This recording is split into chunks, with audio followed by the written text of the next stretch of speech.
자, 오늘은 어찌 깨달을 수 있느냐라는 제목으로 하나님의 말씀을 우리 함께 공부하는 시간을 가졌으면 합니다.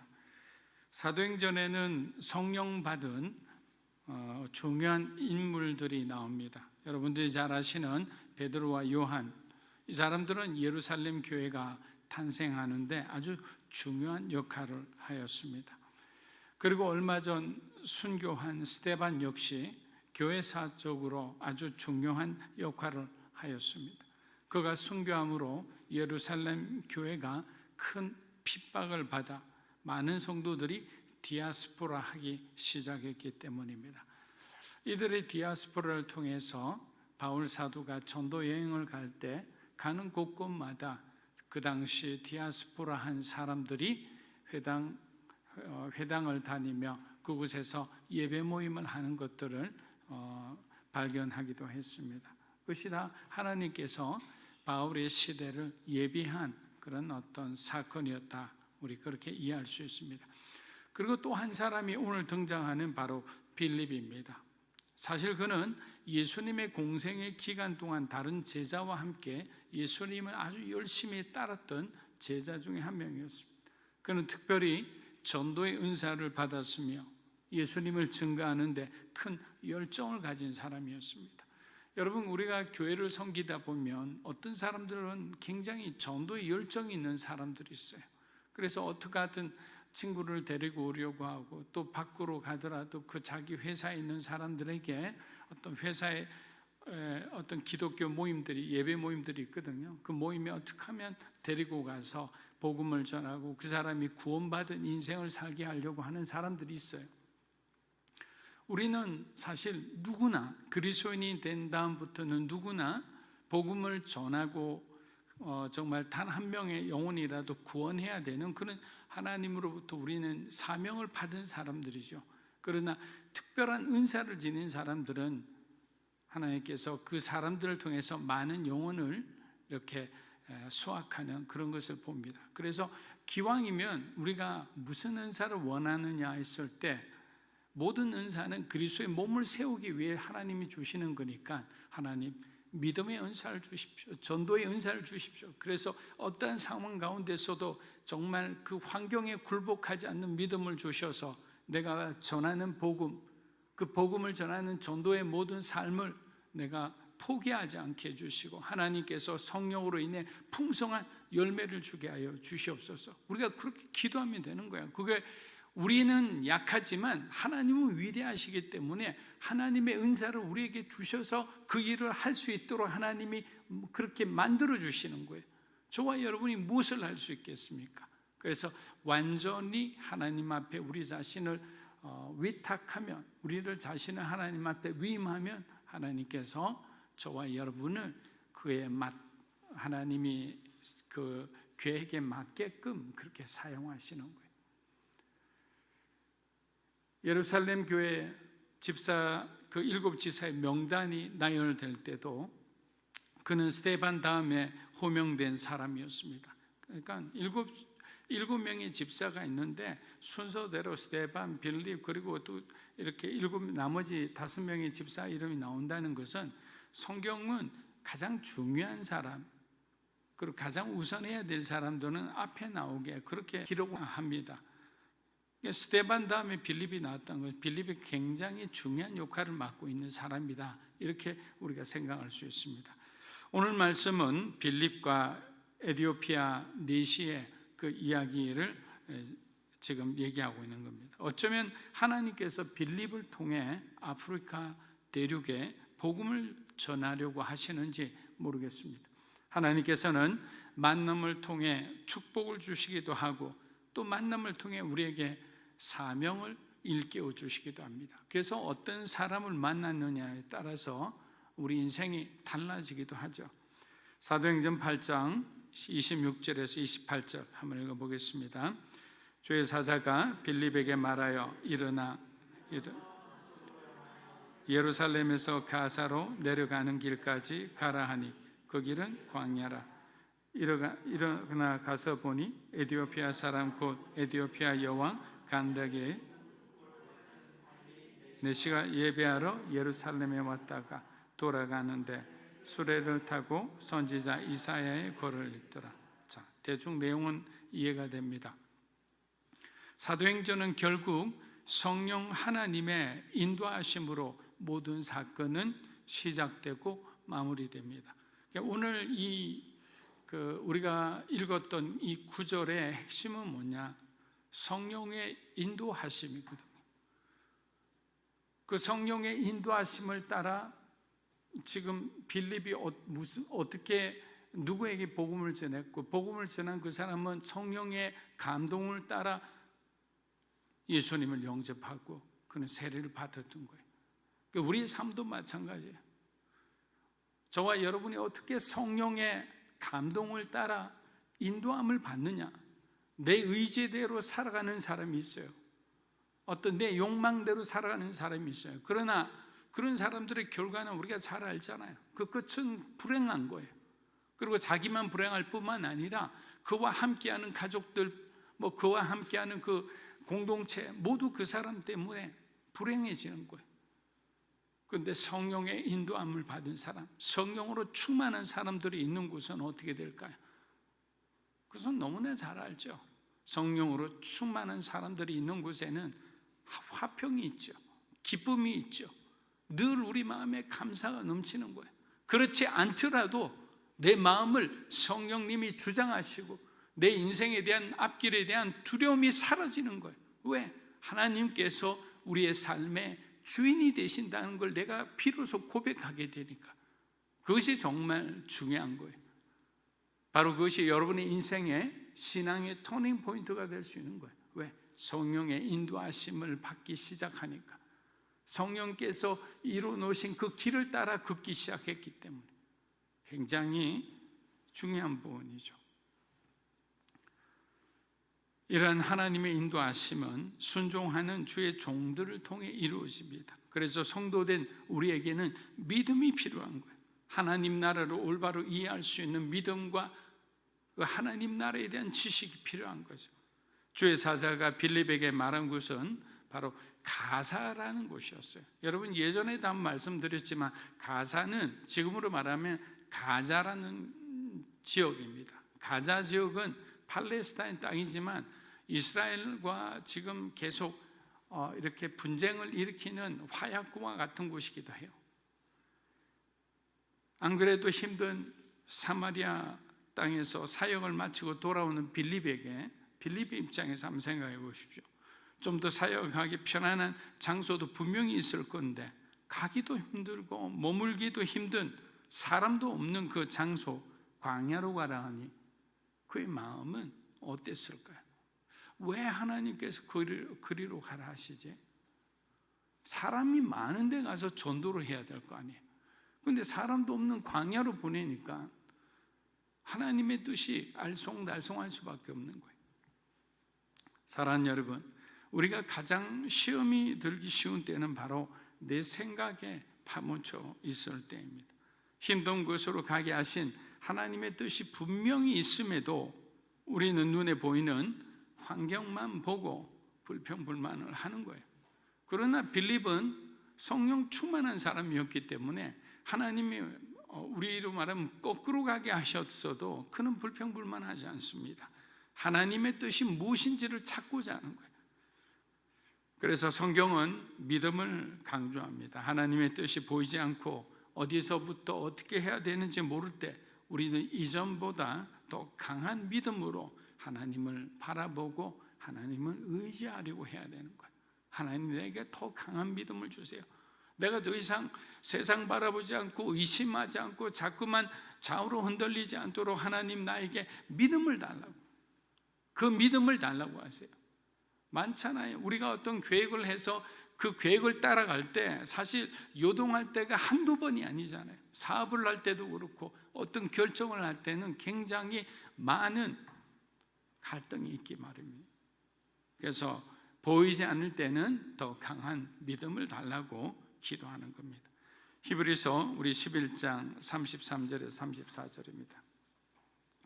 그들은 믿음으로 나라들을 이기기도 하며 의를 행하기도 하며 약속을 받기도 하며 사자들의 입을 막기도 하며 연약한 가운데서 강하게 되기도 하며 전쟁에 용감하게 되어 이방 사람들의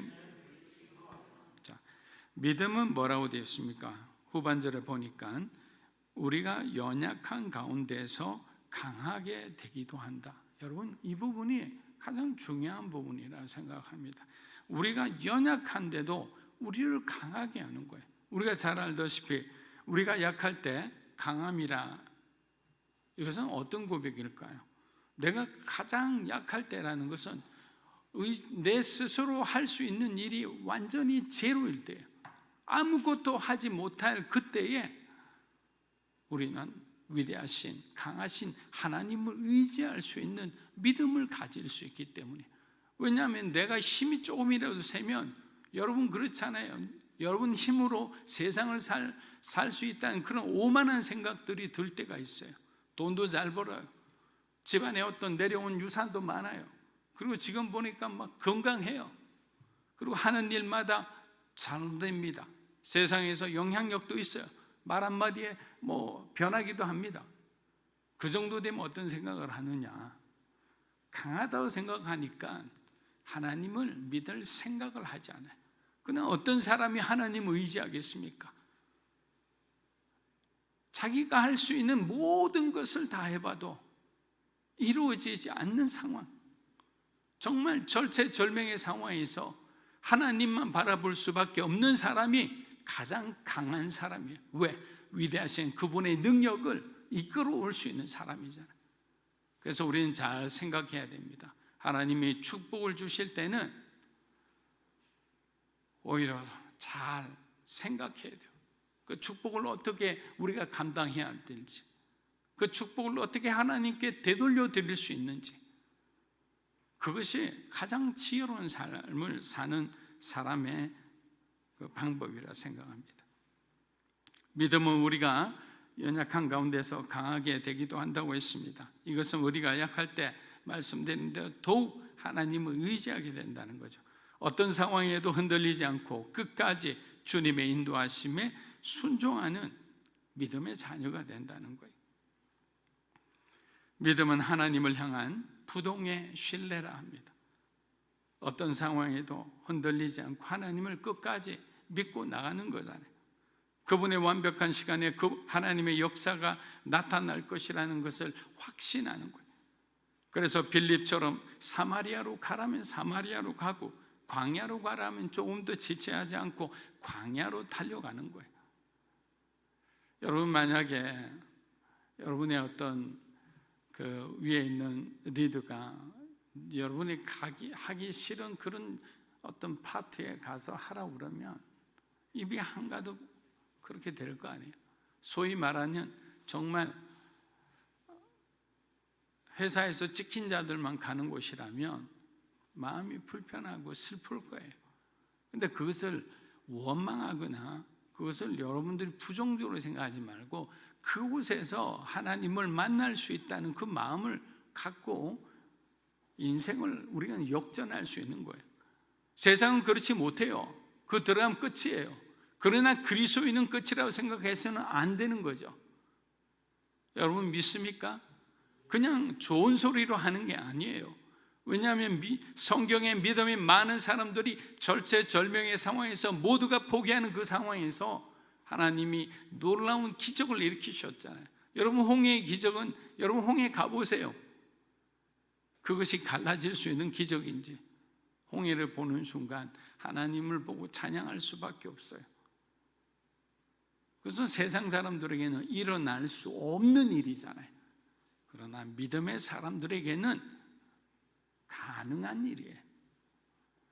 그렇기 때문에 어떤 상황 가운데서도 우리가 누구를 바라보고 어떤 마음으로 살고 있느냐가 중요하다. 사랑하는 여러분, 빌립은 하나님의 뜻에 대해 조금도 의심하지 않고 말씀에 순종하여 광야로 갔습니다. 베드로는 어떻게 했습니까? 말씀에 순종하여 그물을 내렸죠. 그랬더니 정말 엄청 많은 물고기가 잡혔어요. 밤새도록 수고해도 고기 한 마리 잡지 못했지만, 그러나 빌립은 말씀에 순종해서 아무도 가기 싫어하는 광야로 갔습니다. 순종하니까 그곳에 하나님이 그 어떤 일을 준비하고 계셨어요. 빌립이 성경을 읽고 있던 에티오피아 내시를 발견한 거예요. 만일 그가 순종하지 않았다면 어떻게 될까요? 이 에티오피아 내시에게 그 어떤 기적도 일어나지 않았을 거예요. 빌립은 예루살렘을 방문했다가 본국으로 돌아가는 에티오피아 내시가 수레를 탄 채 이사야, 구약에 가장 어려웠다는 그 이사야 성경을 읽고 있는 것을 보고 매우 놀랐습니다. 아프리카 사람이 하나님을 믿고 있다는 사실과 초보자들이 이해하기 어려운 이사야서를 읽고 있다는 점이 그에게 쉽게 이해되지 않았습니다. 여러분, 구약시대 이디오피아는 구스라고 알려진 나라입니다. 민수기 12장을 보면 모세가 이 구스 여자와 결혼한 후 아론과 미리암이 모세를 야단치고 비방하는 장면이 나옵니다. 그래서 결국 미리암이 어떻게 됐나요? 문둥병에 걸렸잖아요. 나중에 하나님이 치료해 주셨지만 이것은 그들을 인도하는 모세의 영적 권위에 대해서 대적함으로 하나님이 세우신 권위와 질서를 어겼다고 하나님은 판단하신 거예요. 간다게는 에티오피아 왕조의 작입니다. 간다게라는 말은 에티오피아 왕조에서 주신 그런 어떤 백작 이런 거라고 생각합니다. 이것은 그가 매우 높은 지위에 있는 사람이라는 것을 우리가 알 수 있습니다. 근데 율법에는 뭐라고 되어 있느냐? 내시가 여호와의 총회에 들어온다는 것을 금하였어요. 그럼 이 간다게는 하나님의 백성으로서 구원받지 못한다는 말이잖아요. 왜? 하나님께서 말씀하신 거니까. 신명기 23장 1절에 나와 있어요. 그러나 이사야 56장 3절에서 5절을 보면 하나님이 내시도 받아들였음을 우리가 알 수 있습니다. 이사야 56장 3절에서 5절입니다.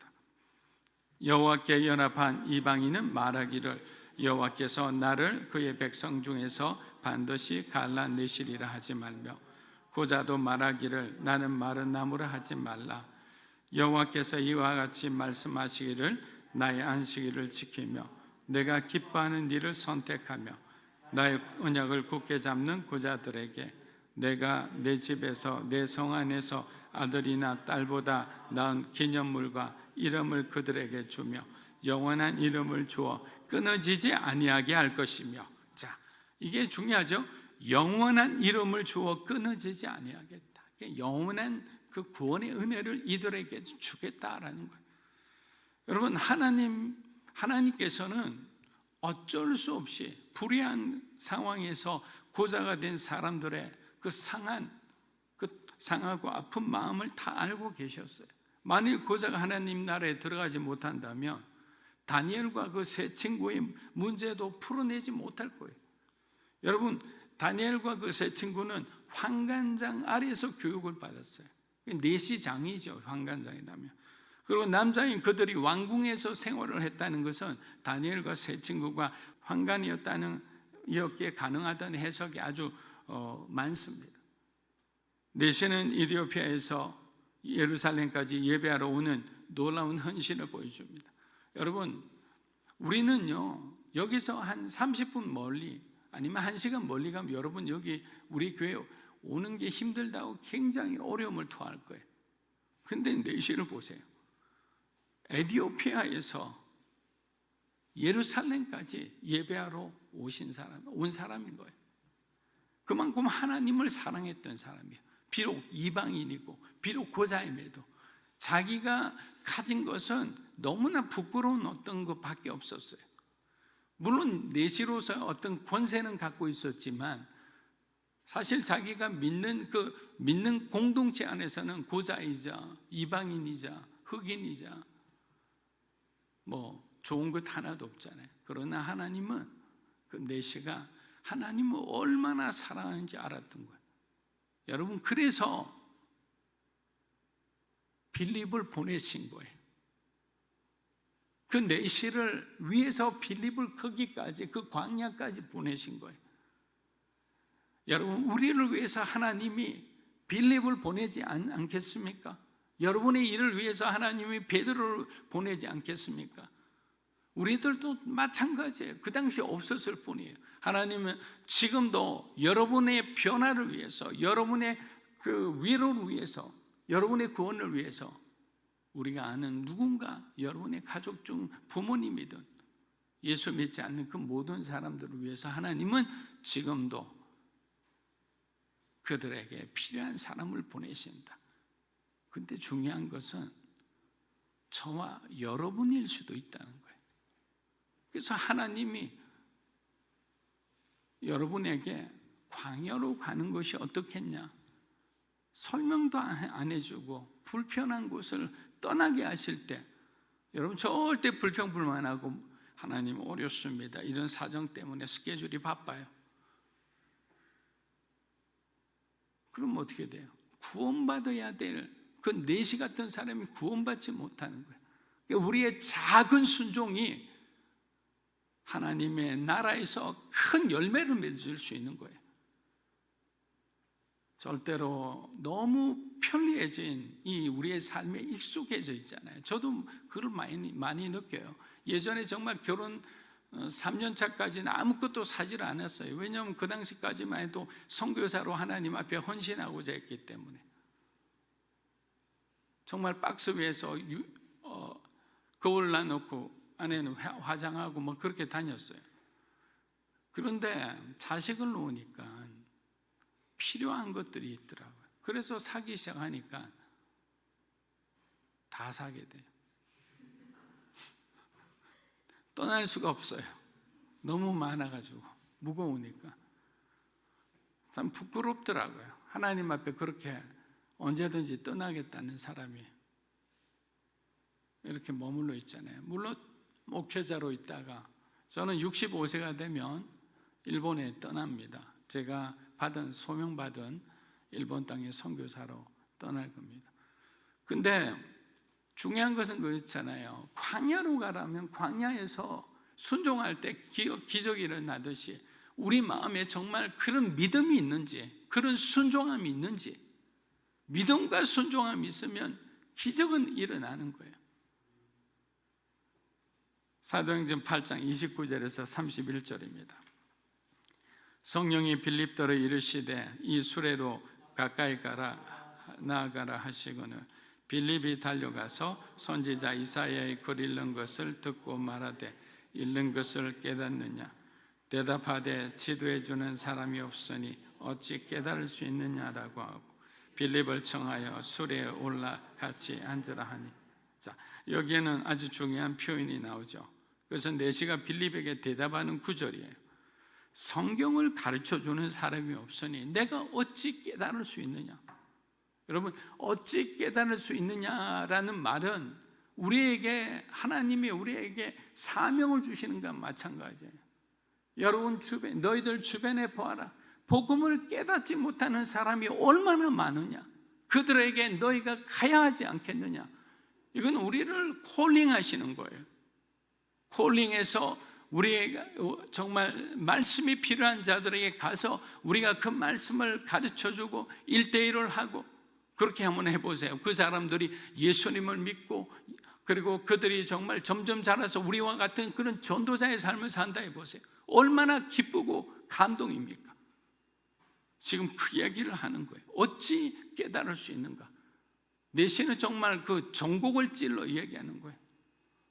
이제 네가 왔으니 한번 나에게 내가 궁금해하는, 아무리 읽어도 이해가 안 되는 여기서 그분이 누군지를 내가 발견하지 못하겠다고 빌립이 말해주잖아요. 그분은 예수님이라고. 당신이 여기서 두들겨 맞고 침묵하고 계시고 이분이 누구냐? 예수님이라고. 바로 당신을 위해서, 바로 우리를 위해서 십자가에 끌려가 고통 가운데 죽으신 분이라고. 그런데 그분은 하나님의 아들이었고 그분은 죄가 없으신 분이라고. 그리고 그분은 다시 재림하셔서 우리를 구원하시러 오실 구원의 주님이시라고. 그 말을 하니까 안 믿을 수가 없잖아요. 견딜 수가 없어서 나 세례 받았겠다.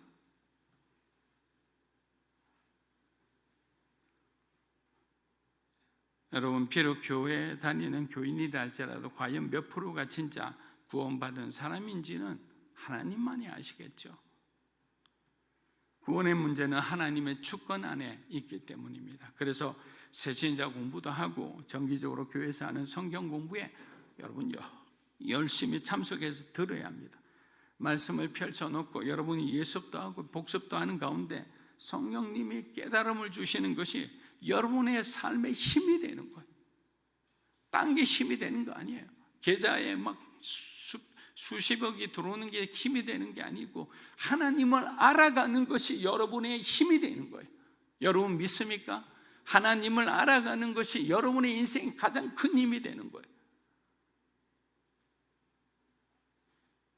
그리고 내가 배운 것이 있어야 빌립처럼 하나님께서 이디오피아 내시를 갑자기 만나게 해주셔도 복음을 전할 수가 있잖아요. 그런데 갑자기 하나님 그 사람을 만났는데 배운 것이 없어서 뭘 전할 수가 없는 거예요.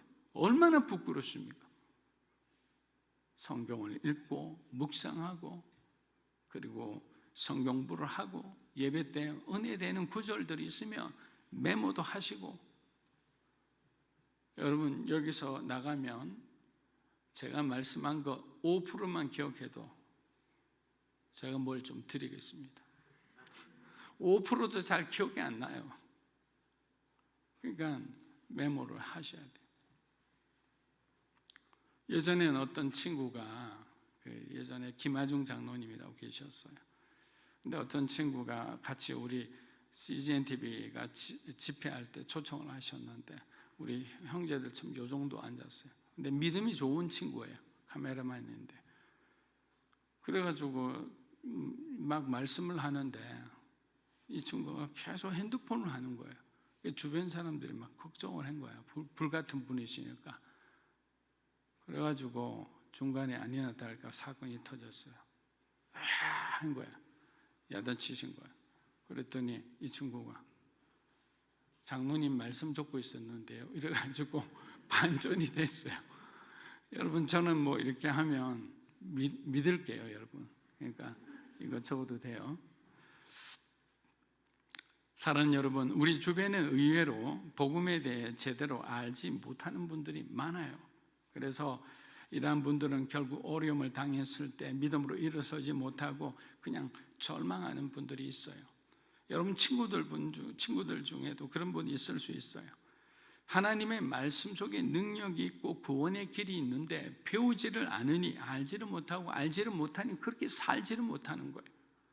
이건 굉장히 중요한 겁니다. 그래서 말씀과 기도는 같이 가는 거예요. 배우고 기도해서 하나님께 그 깨달음을 달라고 해야 되는 거예요.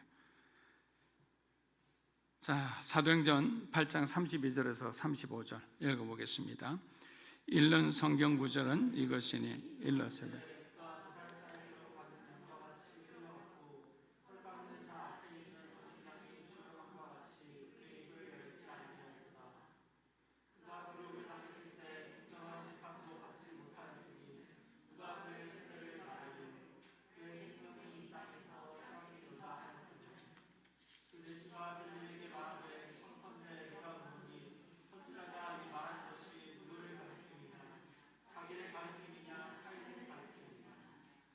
빌립이 입을 열어 이 글에서 시작하여 예수를 가르쳐. 여러분, 지금 내시가 가장 궁금해하는 내용은 무엇입니까? 단순한 그의 호기심일까요? 아니면 진리 대신 예수님에 대한 궁금함일까요? 여러분, 우리들이 신앙을 가질 때 가장 자주 하는 질문이 있습니다. 그것은 하나님이 어떤 분이냐는 거예요. 어쨌든 뭐 친구들이 권면해서 내가 교회를 다니는데 하나님은 어떤 분인가? 그리고 나에게 하나님은 어떤 분인가?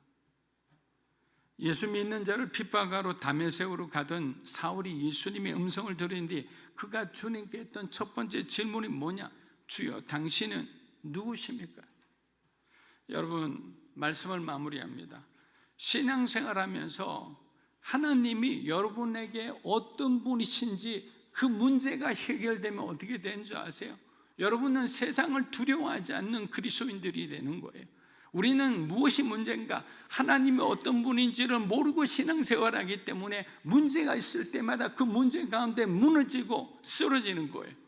하나님이 어떤 분이신지를 여러분들이 신앙적으로 분명하게 고백하며 주님을 따라가기 시작하면 무엇이 두렵겠습니까? 다시 한번 오늘 돌아가서 주님은 나에게 어떤 분이신가? 주님은 나를 위해 무엇을 하셨는가? 가장 중요한 복음의 핵심, 그거를 생각하고 다시 한번 주님과, 사랑하는 주님과 여러분의 삶이 연결되기를 주의 이름으로 축복합니다.